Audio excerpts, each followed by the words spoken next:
sejahtera bagi kita semua. Salve. Perkenalkan, nama saya Wilhelmus Karis Madaeli SPD, mahasiswa PPG dalam jabatan batch 3 tahun 2025, LPTK Sekolah Tinggi Pastoral Kateketik Santo Fransiskus Assisi Semarang dengan NIM 253091825. Saya mengambil video pembelajaran di UPTD SMP Negeri 3 Pauman Silahemi di kelas 7 dengan materi kemampuanku terbatas. Demikian perkenalan singkat dari saya. Mari saksikan video pembelajaran saya. Selamat pagi semuanya. Selamat pagi, Pak. Baik, sebelum kita memulai proses pembelajaran kita pada pertemuan ini, maka mari kita berdoa terlebih dahulu. Baik teman-teman, mari kita bersatu dalam doa.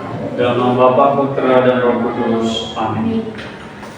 Bapa yang baik, Bapa yang berada di dalam ujung surga, maka dan berapa Tuhan, dengan kami bisa sampai di sekolah kami ini dengan selamat. Ini bukan kekuatan kami, melainkan belas kasihan dan keberkaan Anakmu dalam perantaraan Yesus Kristus Juru Selamat dan penebus dosa-dosa kami. Amin. Dalam nama Bapa, Putra, dan Roh Kudus. Amin. Baik, terima kasih. Silakan kembali ke belakang. Nah, anak-anak, saya sapa kita sekali lagi. Selamat pagi. Selamat pagi, Pak. Gimana kabarnya? Sehat. Nah, lebih semangat lagi dalam pertemuan kita pada kali ini.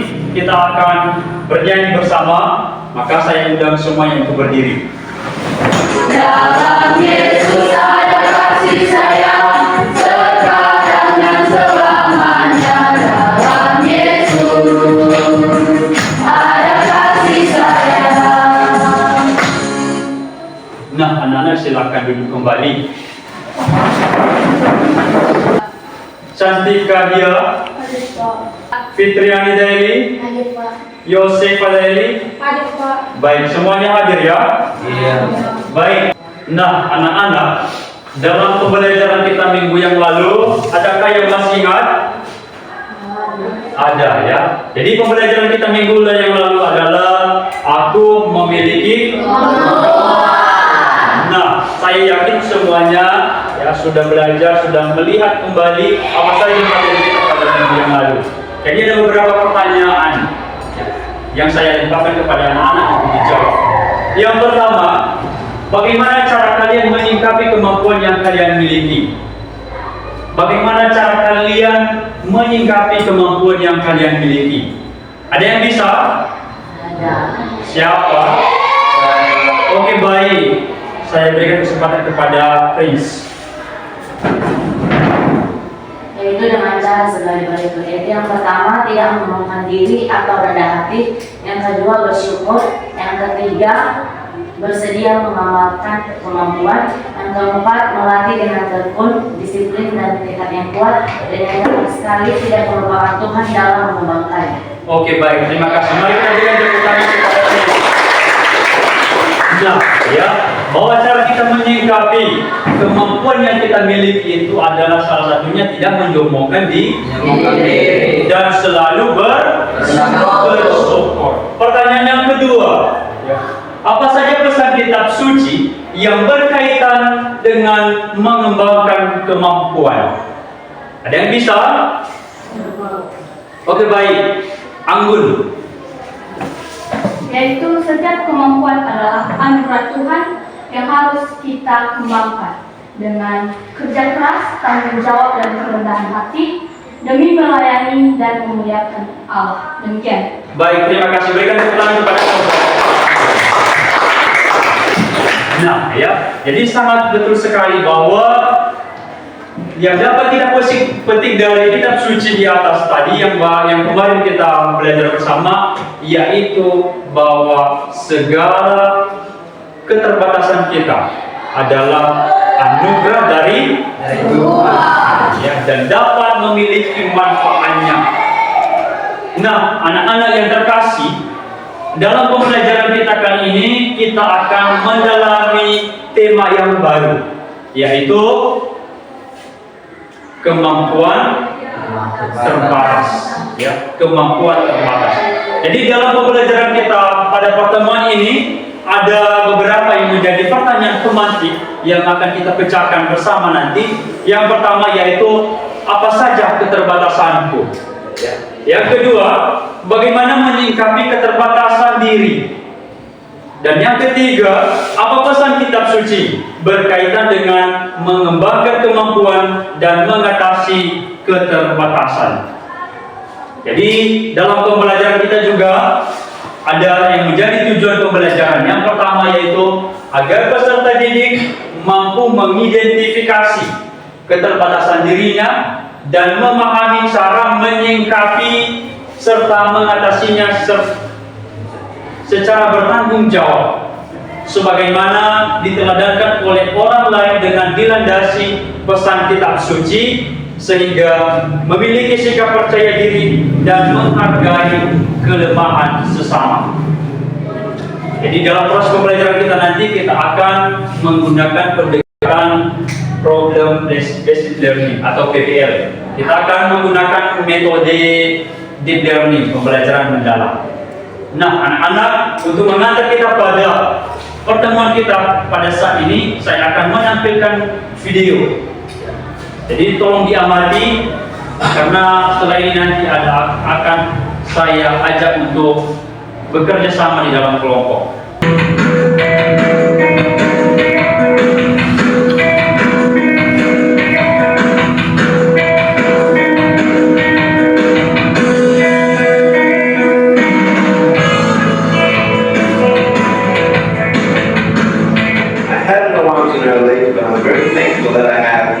Chicken drumstick here. People freak out when they see people the first time. It's so cool. I was mortified all by myself. Everyone always said the bottom of the spine is when other people come down. You're right, they're freaking out. They're like, and I was so tempted to look at myself and go, what happened? There were times where I sort of looked at my life and thinking, well, I can't do this and I can't do that. And you keep on concentrating on the things that you wish you had or the things that you wish you didn't have. And you sort of forget what you do have.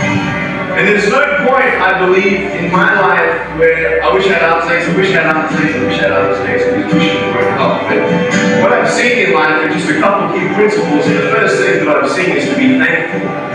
It's hard to be thankful, man. I tell you, when I was 8 years old, I sort of summed up my life. Kita akan lanjutkan, saya akan membagikan lembar LKPD untuk dikerjakan secara bersama-sama. Jadi kemarin saya sudah bagi kelompok, ini kelompok 2, kelompok 2 ini kelompok 1, 4 dan 3. Jadi ada LKPD 1.1 di sini, ada juga cerita sudah saya muat di sini. Jadi boleh juga dibaca dan dikerjakan secara bersama-sama. Dimulai dari sekarang.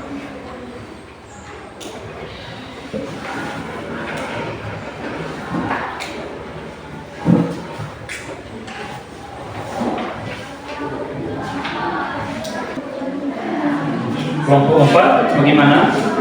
Kenapa ini? Dekat-dekat ya. Saya akan diberikan idenya masing-masing. Kelompok 3 bagaimana? Ya, silakan dekat-dekat Pius. Berikan idenya masing-masing.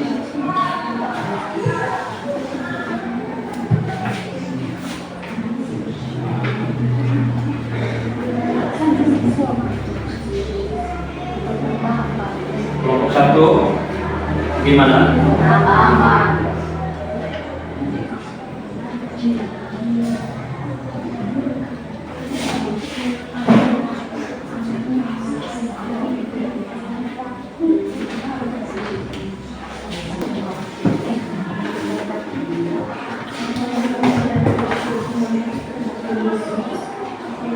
Ya, baik, bagus.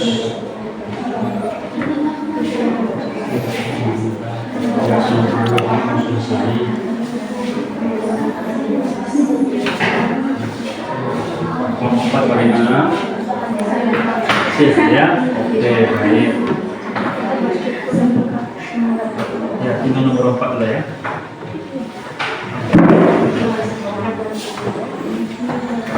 Silakan Pius Petrus. berikan demo. Ricardo.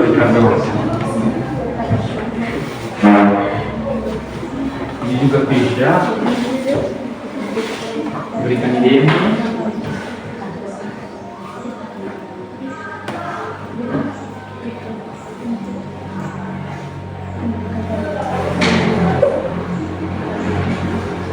Sudah ya. Kelompok 3? Sudah. Kelompok 4? Sudah. Oke, baik ya. Jadi sebelum kita mempresentasikan nanti hasil diskusi kita ini, maka saya ajak kita semua untuk speaking. Jadi silakan berdiri semua dulu.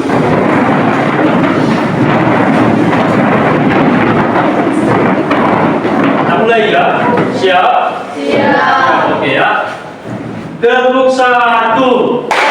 Tepuk 2. Tepuk 3. Tepuk 4. Tepuk 5. Oke, sekali lagi ya. Tepuk 1. Tepuk 2. Tepuk 3. Tepuk 4. Tepuk 5. Jadi silakan dibuka. Bagi yang sudah membawa Alkitabnya, silakan buka Alkitabnya. Silakan dibuka Yeremia bab 1 ayat 4 sampai 8, dan setelah itu nanti kita akan baca bersama-sama. Habis itu Lukas bab 5 ayat 27 sampai 20 sampai 32. Bagaimana, sudah dapat semua? Sudah. Kelompok 2 bagaimana, sudah dapat? Sudah. Kelompok 4 sudah dapat? Sudah. Oke, baik. Jadi kita bersikap yang tenang. Mari kita baca kitab sucinya. Kita mulai dari kitab Yeremia.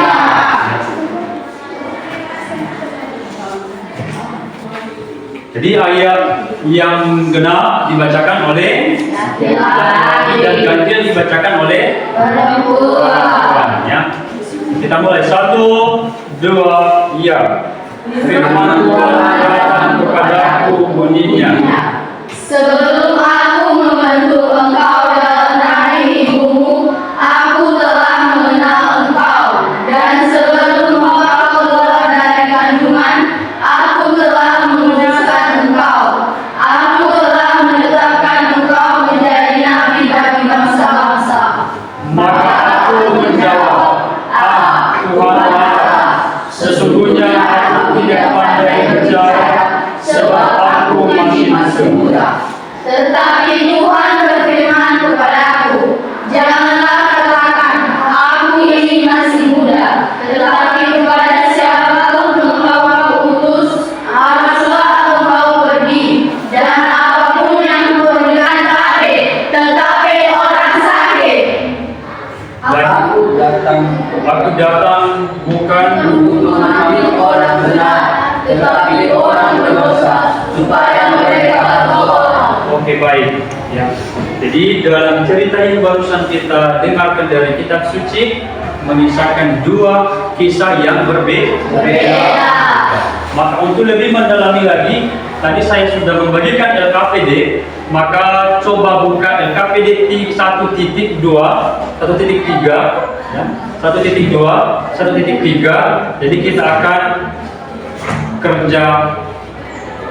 kerjakan pertanyaan yang telah Bapak siapkan di LKPD-nya. Jadi saya berikan kesempatan selama beberapa menit ke depan untuk mengerjakan 5 pertanyaan yang ada di LKPD 1.3. Dimulai dari sekarang.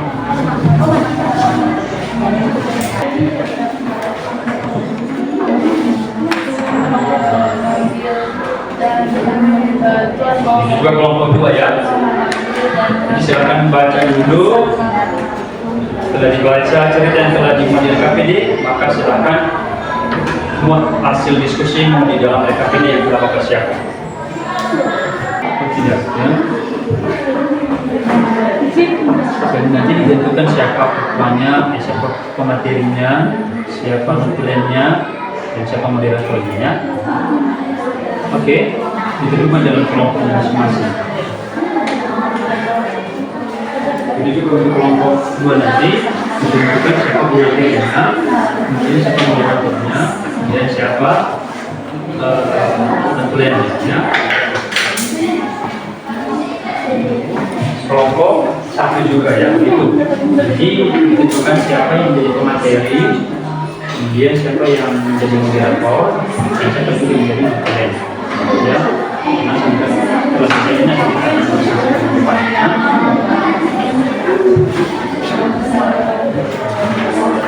kelompok 3 sudah ditentukan siapa pematerinya.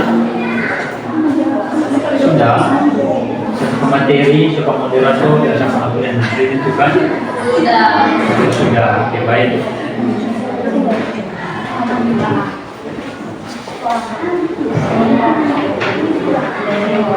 Kita akan mempresentasikan hasil diskusi kita, ya. Jadi saya mulai dari kelompok 1, ya. Pada kelompok 1 dipersilakan maju ke depan.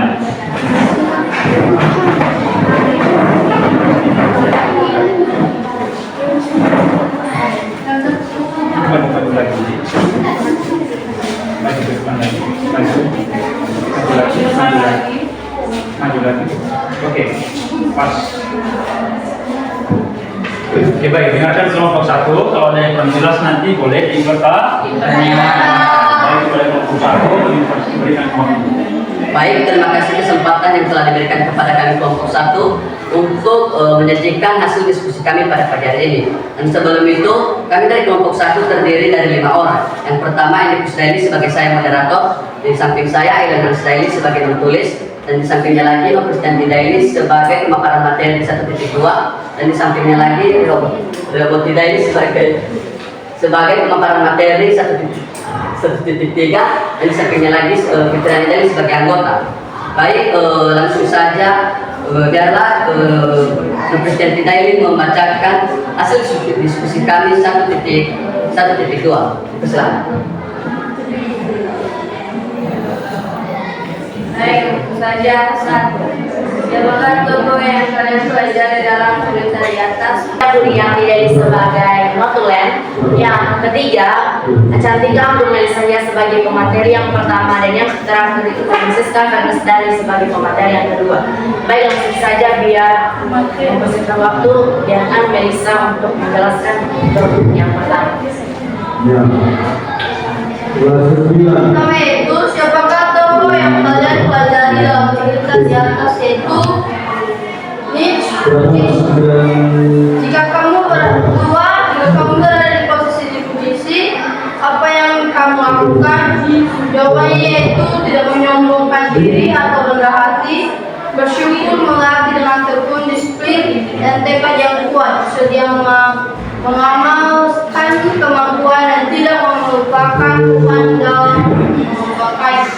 3. Apakah yang bisa kita pelajari dari video ini?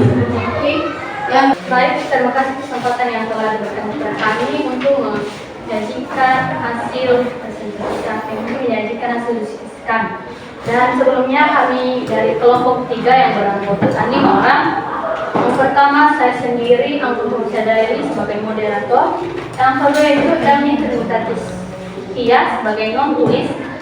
3, ranking Eliman Daili sebagai penyaji yang pertama 1.2, dan yang keempat yaitu Emmanuel Manofondeto Daili sebagai penyaji kedua, dan yang kelima yaitu Tius Daili. Langsung untuk mempercepat waktu, langsung saja untuk penyaji pertama yaitu ranking Eliman Daili. Baik, terima kasih atas kesempatan yang diberikan saya untuk menyampaikan hasil diskusi kami dari kelompok yang tidak memiliki tangan dan kaki dalam hidup, yaitu tidak malu, selalu bekerja keras walaupun tidak memiliki kesempurnaan, tetap bersyukur dan berusaha menghadapi keterbatasan yang dimiliki. Keempat, apa pesan penting yang bisa diambil dari video ini dalam mengatasi keterbatasan? Yaitu bahwa kita harus tetap bersyukur dan tetap mengandalkan Tuhan dalam aktivitas kehidupan kita. Sekian dari saya, dilanjutkan oleh Dea yang membacakan NKPD 1.0. Dari saya membacakan NKPD 1.3 itu 1. Apa keterbatasan atau kekurangan yang dirasakan yang dimiliki oleh Yeremia tadi? Yaitu kekurangan yang dimiliki Yeremia adalah tidak pandai berbicara. Dan pandai hanya seorang pemasukan dan keterbatasan. Kedua, bagaimana sikap Allah terhadap mereka? Tuhan mau memakai pemasukan dan orang berdosa untuk mengajak mereka bertobat atau berjalan yang lebih benar. Dan Tuhan telah menjadikan mereka. Tuhan sudah menyertai.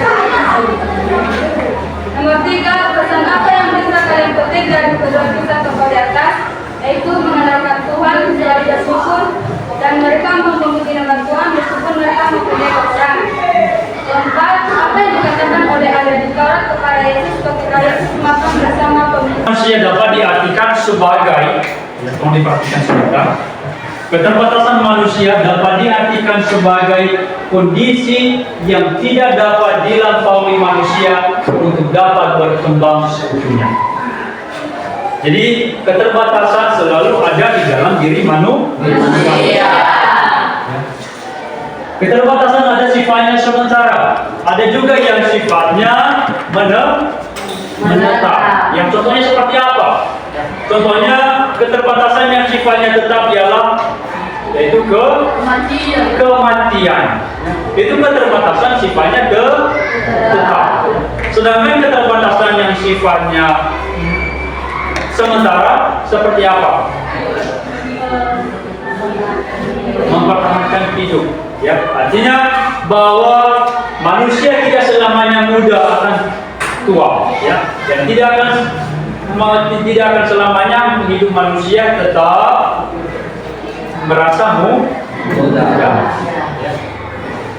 Keterbatasan manusia dapat berupa keterbatasan fisik, jasmani, keterbatasan dalam hal kemampuan, keterbatasan penunjang seperti kemampuan ekonomi, dan keterbatasan dalam misalnya peralatan benda-benda. Jadi inilah yang merupakan keterbatasan yang selalu dimiliki oleh orang lain, bahkan kita sendiri.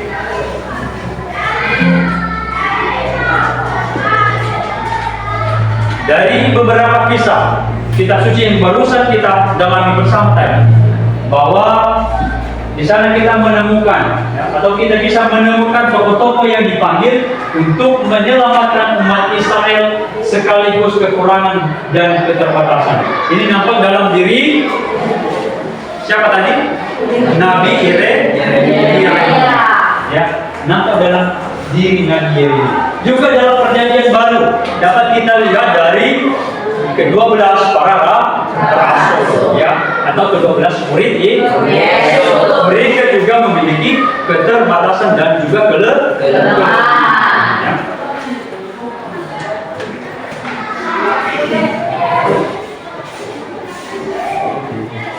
Maka apa yang menjadi manfaat mengetahui keterbatasan dan kekurangan? Yang pertama, membuat kita memiliki sikap positif terhadap diri sendiri, sehingga kita sadar akan kelemahan dan kekurangan yang ada di dalam diri kita. Yang kedua apa? Membuat diri kita makin mengetahui cara menempatkan diri dalam pergaulan dan tidak bereaksi negatif terhadap orang lain. Sehingga ketika kita sudah mengetahui kelemahan dan kekurangan yang ada dalam diri kita, membuat kita menyadari bahwasanya kita ini sama dengan orang lain. Ada kelebihan dan ada juga kekurangan, sehingga kita bisa menempatkan diri pada posisinya. Yang berikutnya, membuat kita mengetahui apa yang perlu diperbaiki atau dilakukan. Ini dia, ya. Bahwasanya ketika kita sudah mengetahui keterbatasan yang kita miliki, maka kita mengetahui bagaimana cara kita untuk memperbaiki, untuk melatih supaya keterbatasan kita itu bisa menjadi sebuah kelebihan, ya. Berikutnya, membuat kita berusaha fokus pada kekuatan yang dimiliki. Kalau sadar bahwa kurang terampil dalam pembelajaran ekstra, maka selain terus berlatih agar nilai ekstra menjadi lebih baik, tapi juga berusaha menunjukkan prestasi pada pelajaran yang lain yang disenangi yang kita minati. Maka bagaimana, apa sikap negatif dalam menghadapi keterbatasan dan kekurangan diri? Maka sikap negatifnya dalam mengatasi keterbatasan yang pertama adalah menutupi kekurangan lalu bertindak munafik. Ini sering sekali terjadi dalam kehidupan kita.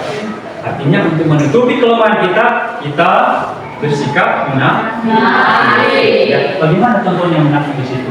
Ada orang yang sesungguhnya keluarga pas-pasan, ya, tetapi dia tidak percaya diri, ya, untuk menunjukkan identitasnya yang sebenar, sehingga dia merasa berpura-pura, menjalani segala hari-harinya dengan pura-pura, ya.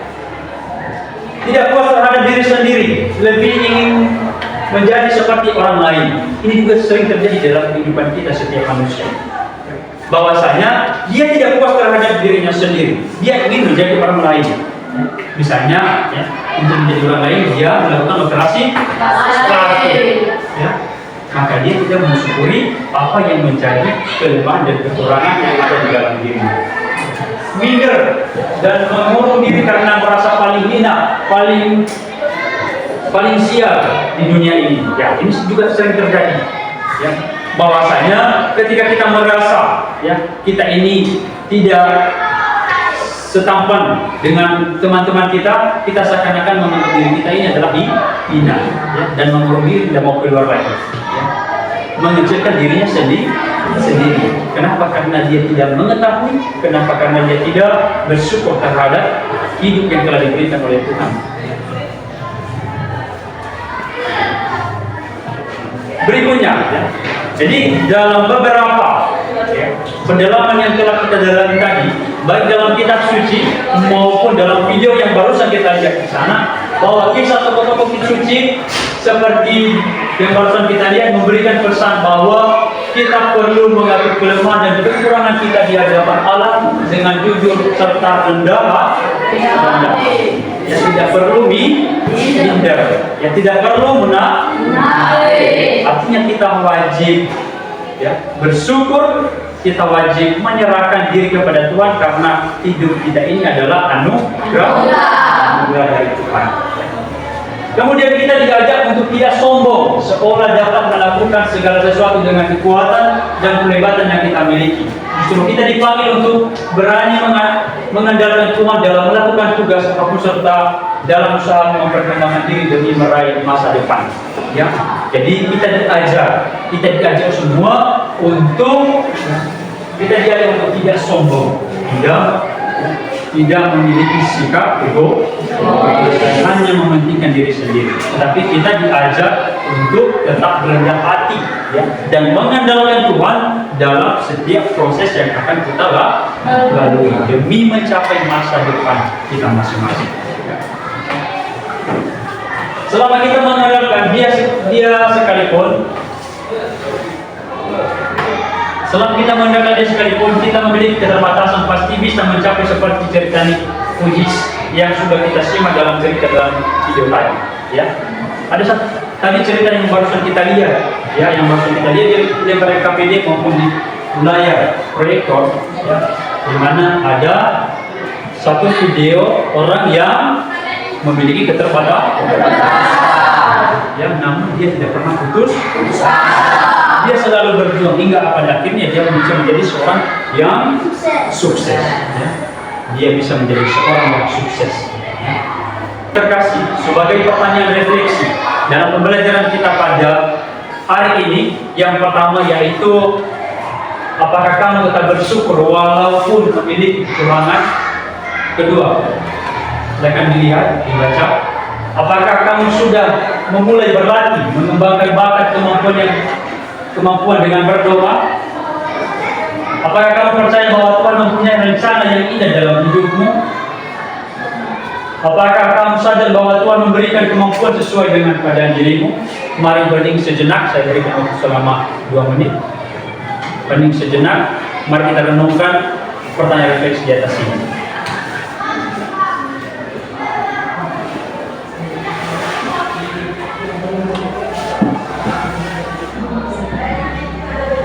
Apakah kamu tetap bersyukur walaupun memiliki kekurangan?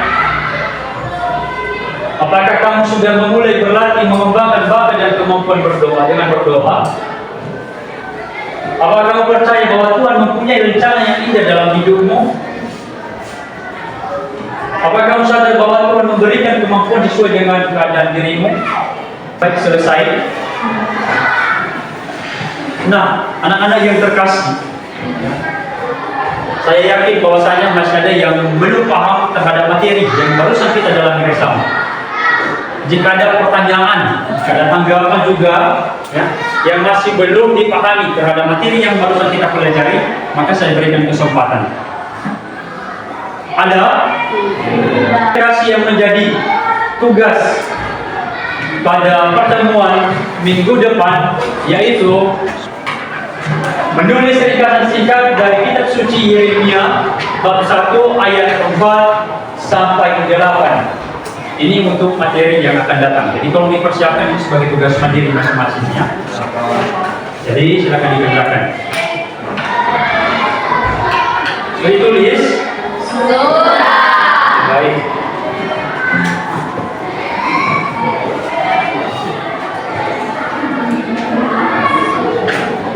Nah, anak-anak, jadi untuk pertemuan kita minggu depan silakan belajar di rumah, persiapkan diri karena minggu depan kita akan belajar bersama. Nah, untuk menutup pembelajaran kita pada pertemuan ini, maka kita akan menutup dengan doa. Saya minta salah seorang di antara anak-anak tanpa saya harus pilih siapa yang bersedia memimpin kita dalam doa.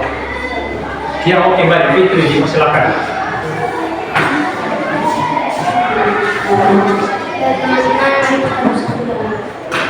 Dalam Bapa, Putra dan Roh Kudus. Amin. Karena baik, Yesus ini orang yang seperti ini mengantar Yesus Kristus bersama dengan Yesus Kristus. Amin. Dari nama Bapa, Putra dan Roh Kudus. Amin.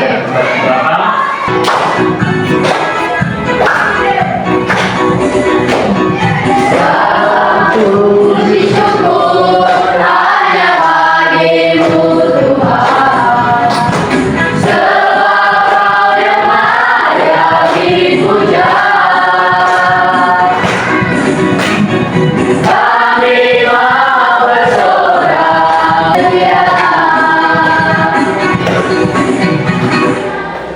Oke, baik. Nah, jadi anak-anak silakan duduk kembali. Nah, sekian saja pertemuan kita pada pembelajaran kita hari ini. Jika ada kata yang tidak berkenan, saya mohon maaf. Dan untuk pembelajaran minggu depan, silakan belajar di rumah. Jadi saya tutup pembelajaran kita ini, saya sapa kita semua. Selamat pagi.